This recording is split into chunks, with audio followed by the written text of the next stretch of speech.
నమస్తే, welcome to reflection news. సంగీత దర్శకుడు AR Rahman బాలీవుడ్లో తనకు అవకాశాలు తగ్గడంపై చేసిన వ్యాఖ్యలు తీవ్ర దుమారం రేపుతున్నాయి. ఈ వ్యాఖ్యలపై విశ్వ హిందూ పరిషత్ తీవ్రంగా స్పందించింది.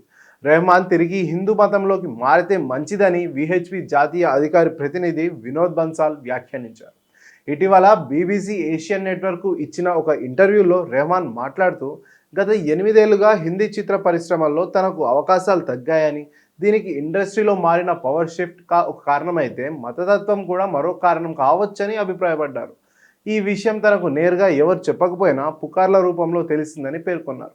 రెహమాన్ వ్యాఖ్యలను వినోద్ బన్సాల్ తప్పుపట్టారు. తనకు ఎందుకు పని దొరకడం లేదో ఆత్మపరిశీలన చేసుకోకుండా మొత్తం పరిశ్రమ వ్యవస్థను నిందించడం సరికాదన్నారు.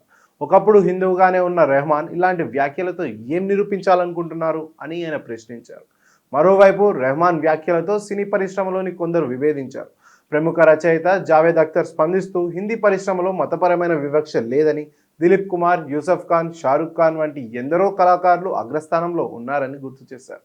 పేరు చెప్పడానికి ఇష్టపడిన ఒక ప్రముఖ నిర్మాత, దర్శకుడు కూడా రెహమాన్ వ్యాఖ్యలను చౌకబారు విమర్శగా కొట్టిపారేశారు. రెహమాన్ సంగీతంలో నాణ్యత తగ్గడం, అధిక ఫీజు డిమాండ్ చేయడం, ఆలస్యంగా పాటలు ఇవ్వడం వల్లే అవకాశాలు తగ్గాయని, అంతేకాని మతపరమైన కోణం లేదని ఆయన పేర్కొన్నారు. ప్రస్తుతం ఈ వ్యాఖ్యలతో హిందీ చిత్ర పరిశ్రమలో కొత్త చర్చ మొదలైంది.